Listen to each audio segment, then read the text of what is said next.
बरेली से समाजवादी पार्टी से संभावित प्रत्याशी 126 आंवला विधानसभा के जीराज यादव से आज सिटी न्यूज़ के संवाददाता धीरेन्द्र सिंह ने मुलाकात की, जिसके बाद उन्होंने वर्तमान समय की सरकार और उत्तर प्रदेश की पूर्व सरकार के विषय में बताया। डॉक्टर जीराज यादव अपने स्वभाव से काफ़ी दूसरों की मदद करने वाले इंसान हैं। अपने हॉस्पिटल श्री गुरुदेव अलीगंज से ही वह निरंतर लोगों की मदद करते आ रहे हैं और क्षेत्रवासियों की माने तो वह भी इस बार विधानसभा 126 का चेहरा जीराज यादव के अंदर देखना चाहते हैं। इस संबंध में बात करते हुए हमारे संवाददाता धीरेन्द्र सिंह और संभावित प्रत्याशी समाजवादी पार्टी 126 आंवला जीराज यादव। नमस्कार, आप सभी दर्शकों का सिटी न्यूज़ बरेली में स्वागत है और मैं हूं धीरेन्द्र सिंह। जैसा कि आप देख रहे हैं, विधानसभा चुनाव की सरगर्मियां शुरू हो चुकी हैं और उत्तर प्रदेश में लगातार पार्टियां अपने अपने उम्मीदवार उतारने के लिए अब तैयारी कर रही हैं। इसी बीच हम बरेली में इस वक्त खड़े हैं आंवला में और यहाँ पर हम अभी बात करेंगे संभावित प्रत्याशी डॉक्टर जीराज जी से। डॉक्टर साहब, आपका बहुत बहुत स्वागत है सिटी न्यूज़ में। जी डॉक्टर साहब, सबसे पहले तो मैं आपका इंट्रोडक्शन चाहूँगा पब्लिक के लिए और मैं ये चाहूँगा डॉक्टर साहब कि क्या परिवर्तन इस बार आएगा। देखिए, मैं हूं डॉक्टर जीराज यादव, 126 विधानसभा के कस्बा अलीगंज में श्री सदगुरुदेव हॉस्पिटल है। साथियों, परिवर्तन की लहर शुरू हो गई है। जनता इतनी परेशान है इस सरकार से, जो हमारी ये सरकार चल रही है। हम सरकार की बुराई नहीं करेंगे, बुराई तो जनता ही कर रही है, हम नहीं कर सकते और कर भी सकते हैं, लेकिन जनता इस बार देख रही है प्रदेश की। हमारे विकास पुरुष, राष्ट्रीय अध्यक्ष, युवाओं के हृदय सम्राट माननीय अखिलेश भैया के लिए ये जनता की नज़र माननीय अखिलेश भैया पर टिकी हुई है। अखिलेश भैया पर नज़रें क्यों टिकी हुई हैं? किसान परेशान है, किसान का गेहूँ तुल नहीं रहा है। सोसाइटियों पे कुछ बीच के मीडिएटर लगे हुए हैं जो कि कमाई कर रहे हैं। अगर सरकार समाजवादी की आ जाती है तो ये परेशान हमारा किसान जाति का कोई साथी नहीं होगा। परिवर्तन की लहर आने वाली है। जब से ये सरकार बनी है तब से व्यापारी वर्ग, जो बीजेपी का भी वोटर है, बीजेपी का वोटर भी परेशान है। साथियों, अभी बीच में 2020 से हमारे देश में कोरोना की बीमारी फैली है।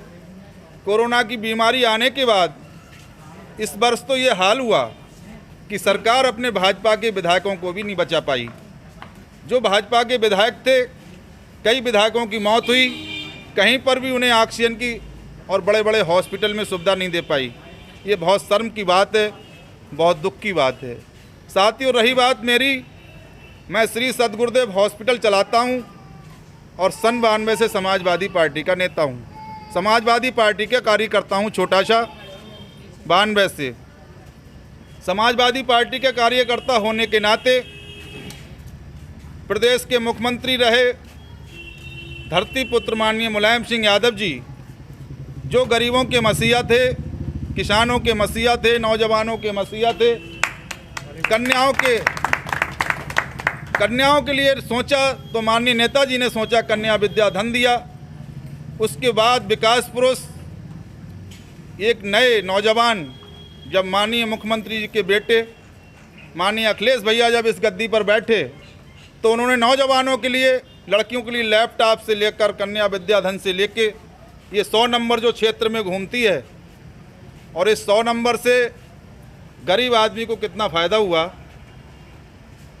5 मिनट में 100 नंबर पहुंच करके कहीं कोई गरीब प्रताड़ित हो रहा है तो वहाँ उसकी खबर लेती है, तुरंत उसकी मदद करती है।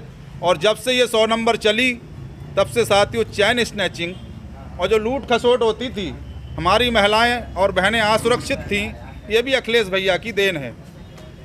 100 नंबर से लेके 108 से लेके 102 से लेके ये सब माननीय अखिलेश राष्ट्रीय अध्यक्ष भैया की देन है। और माननीय राष्ट्रीय अध्यक्ष अखिलेश भैया ने राम मनोहर लोहिया अस्पताल को ले लो, चाहे बदायूं में हमारे माननीय धर्मेंद्र भैया, वो भी अपने बदायूं के विकास पुरुष सांसद रहे, उन्हीं की देन है जो बदायूं के अंदर एक बहुत बड़ा मेडिकल कॉलेज खुलवाया। इस समय कोरोना के हालात को देखते हुए माननीय धर्मेंद्र भैया जो MP साहब हैं, उन्होंने अभी ऑक्सीजन प्लांट बदायूं के अंदर शुरू कर दिया है, जिसकी लागत करीब 93 लाख की आई थी, वो शुरू हो चुका है। डॉक्टर साहब, मैं जानना चाहूँगा कि लगभग 4.5 साल हो चुके हैं कार्यकाल हुए पार्टी का, क्या कहेंगे इस 4.5 साल को अपने आंवला में किस तरह के देखते हैं, क्या हुआ है काम अभी? साथियों, औला में ही नहीं, प्रदेश को अगर आप उठा कर के देख लो तो किसी भी विधानसभा पे कोई विकास का काम नहीं हुआ। विकास का काम इस सरकार में कहीं भी किसी विधानसभा पे देख लो। रही बात हमारे औले की, तो औला में तो जो हमारे माननीय मंत्री जी हैं, हमारे क्षेत्र के विधायक भी रहे माननीय मंत्री जी, कई बार हम लोगों ने उन्हें जनता ने चुन के भेजा, लेकिन औला के अंदर अभी तक कोई विकास नहीं हुआ।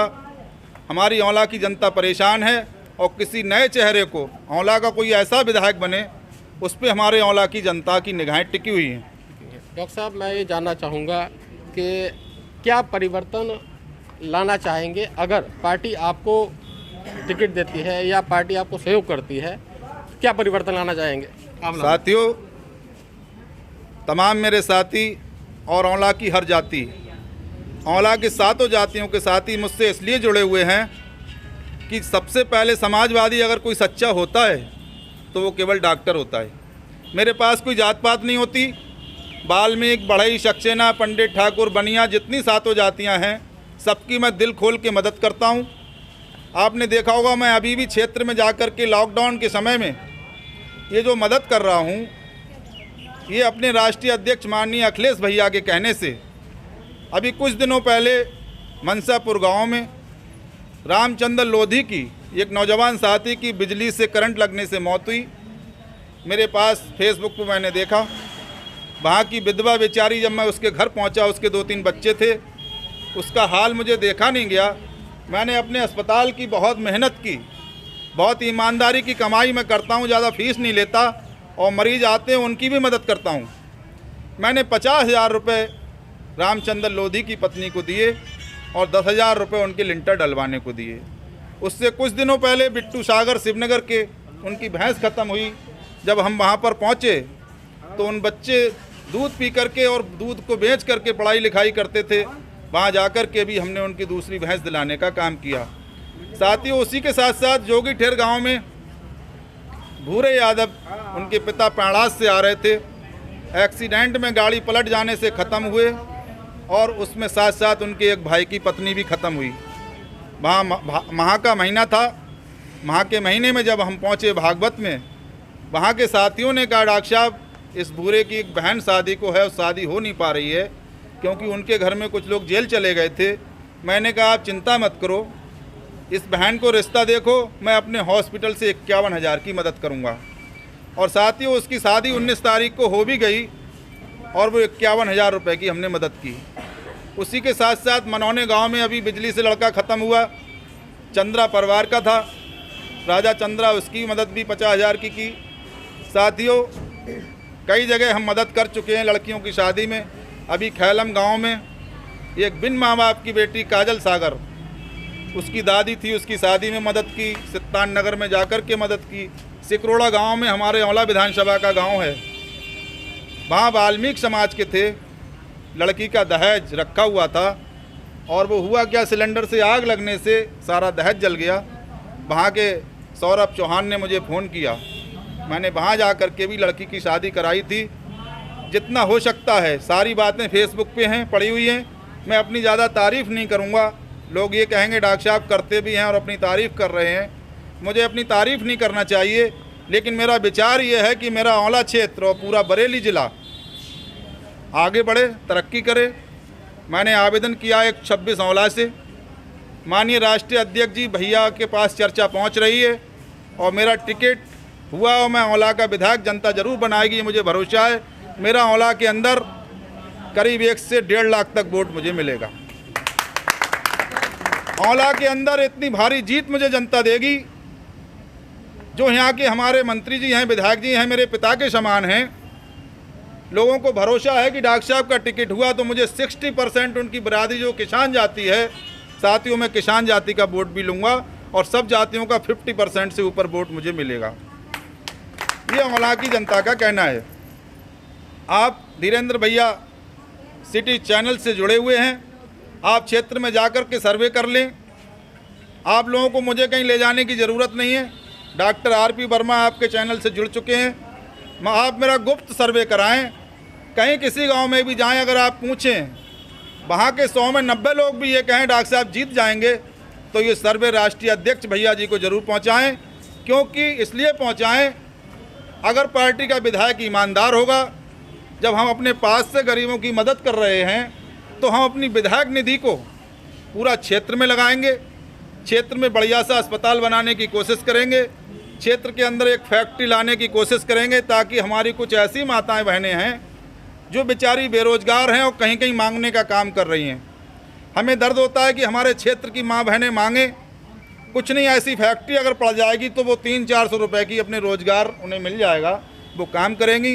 दूसरा मेरा मिशन ये है, अलीगंज को बाईपास, जब मैं प्रमुख था मैंने इटौआ के पास से रोड डलवा रखा है, मेरा कस्बा टूटने से बच जाएगा। तीसरा काम मेरा गैनी होकर के बाखरगंज को पुल, गैनी से बरेली की दूरी अलीगंज से 11 किलोमीटर है, और गैनी से जब बरेली को पुल निकल जाएगा तो हमारा पूरा अलीगंज, औला, सिरौली बहुत बड़ा विकास हो जाएगा, बरेली से जुड़ जाएगा। तो यहाँ पर अभी हमने बात की 126 आंवला विधानसभा के संभावित प्रत्याशी से, और उन्होंने भरोसा जताया है कि अगर अखिलेश भैया इनको टिकट देते हैं, अखिलेश जी टिकट देते हैं, तो निश्चित रूप से कहीं ना कहीं पूरे आंवला क्षेत्र में परिवर्तन लाने के लिए प्रतिबद्ध भी हैं और लगातार संकल्पित भी हैं। बने रहिए मेरे संग सिटी न्यूज़ बरेली में अपने सहयोगी राहुल के साथ, मैं धीरेन्द्र सिंह।